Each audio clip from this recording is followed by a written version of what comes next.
The committee will come to order. Without objection, the chair is authorized to declare a recess of the committee at any time. This hearing is titled the Semi-Annual Report of the Bureau of Consumer Financial Protection.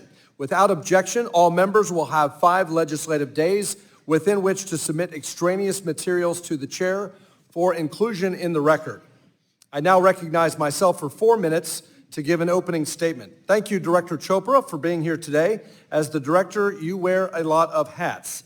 You are a member of the Federal Deposit Insurance Corporation and the Financial Stability Oversight Council. This committee has spent a lot of time understanding how regulators reacted to the failures of Silicon Valley Bank and Signature Bank. Given that both the FDIC and FSOC played critical roles in those failures, I'm looking forward to hearing about your involvement in the decision-making process. As we said when FDIC Chair Gruenberg and Vice Chair Barr testified before this committee, there was and continues to be a lack of transparency surrounding the regulator's decision-making that first weekend in March. Was there an ideological lens that impacted your response? Did your views regarding bank consolidation lead to a delayed resolution and greater uncertainty in the financial sector? Let's spend more time on this when we get to questions. Turning to your job today as CFPB Director, your agency is responsible for regulating and enforcing consumer financial laws. Clear rules and expectations of how to comply with those rules benefit all participants in the consumer financial marketplace. Unfortunately, under your leadership, the CFPB is doing the exact opposite. First, your agency identifies consumer harm in one instance for a specific product. From there, you extrapolate that harm occurred everywhere and everyone should be under suspicion. In fact, every act is presumed abusive until the CFPB or a court decides maybe they aren't. You use compliance bulletin circulars and advisory opinions to sow doubt and confusion in the marketplace. You vilify entire industries simply because they are politically unsavory in your opinion. The practice of name and shame first, verify later isn't consumer protection, it's McCarthyism. This harms consumers and the economy at large while propping up trial lawyers and consumer activist groups. Let me be clear, that is not the mission of the CFPB.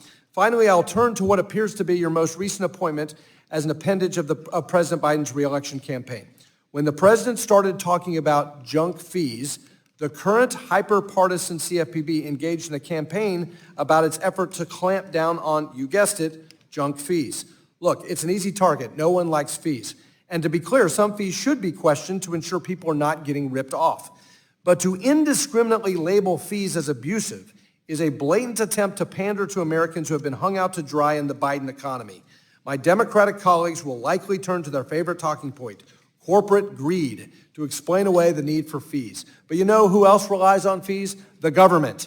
The IRS charges late fees on taxpayers. If you want to enter most national parks, you pay a fee. Even the CFPB charges fees on Freedom of Information Act requests. So why would the CFPB believe that the same costs that these fees cover or the actions they are designed to deter do not exist in the private sector? I'll finish with this. The current CFPB operates in an opaque, increasingly partisan, and analytically weak manner. We experienced this under Richard Cordray, and his legacy lives on with you, Director Chopra. The CFPB is directly overstepping its bounds and serving as judge, jury, and executioner in the consumer financial marketplace. That's why committee Republicans advanced a package of bills to reform the structure and funding stream of the CFPB to ensure transparency and accountability to the American people. And let me just say one thing about the rulemaking on credit cards. I want you to talk about this, Director, because we don't understand how it's protecting consumers to say to a subprime credit card borrower who's always on time and never pays late, which is 74%, according to your own data, 74% of Americans who have credit cards never pay late. Why is it consumer protection to force them to pay a higher interest rate by lowering the late fees on borrowers who never pay late? And with that, I yield back my time, and we will now